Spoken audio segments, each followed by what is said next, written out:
Jacob had 11 sons, but only one daughter. Her name was Dinah. And one day she decided to go visit some of the other young women that lived in the area. But while she was there, a young prince by the name of Shechem saw her and then raped her. After he was done, he felt affection for her and talked kindly to her. He went to his father and said, "I love this woman. Go to her father and arrange a wedding so that I can marry her." Jacob heard about his daughter's rape while his sons were still out watching the cattle. Before they came back, Shechem's father went to Jacob to talk about a wedding. As soon as Jacob's sons got home, they were furious when they heard what had happened to their sister. They thought that it was an outrage to the entire house of Israel.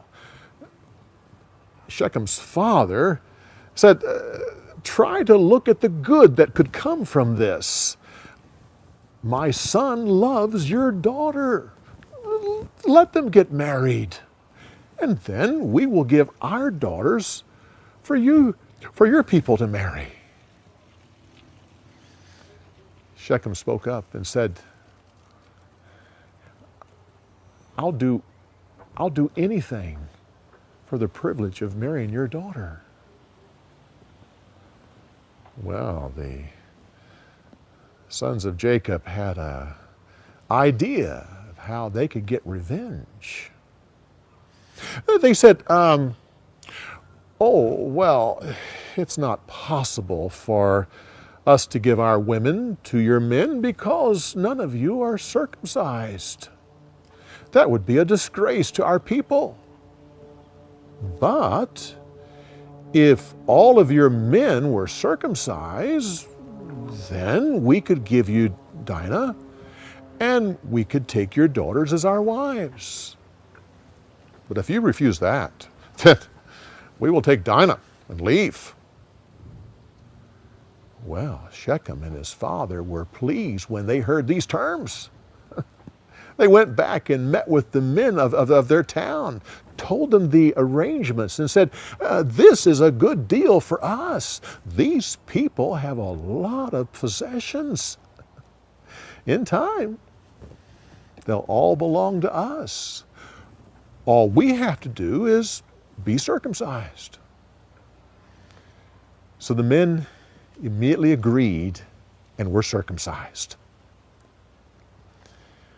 On the third day after that, they were all still in a lot of pain. So Dinah's two brothers, Simon and Levi, went into the city and caught the men totally off guard. Systematically, they went through the city and slaughtered all the men with a sword. Then they went and killed Shechem and his father, and took Dinah and went home. Afterwards, the other brothers went in and plundered the city. They looted every house and the fields. They took the women, the children, all the possessions and the livestock. Jacob was shocked when he heard about what his sons had done. He said to Simon and Levi, "What you have done has caused the whole land to turn against us. All the surrounding cities will come in force and totally destroy us." They said, "What else could we do? They can't treat our sister like a prostitute." God said to Jacob, "Hurry, go to Bethel. There build an altar at the spot where I met with you when you were running from Esau." So Jacob prepared his family and all the people that were with him, and he said, "Purify yourselves. Get rid of all your idols. We're going to Bethel, and I will build an altar to God. He has always helped me in the past. Well, the people responded, and they gave Jacob all their false gods and all of their earrings, and he buried them next to an oak tree near Shechem. Then they all went to Bethel. At that point, God caused a terror to spread through all the cities that were around about, so that they were afraid to attack Jacob or his sons. Then God met with Jacob and gave him all the promises of Abraham. After that, they left Bethel and went south.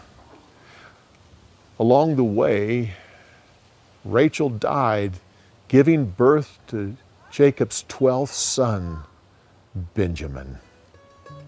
And they buried her near Bethlehem.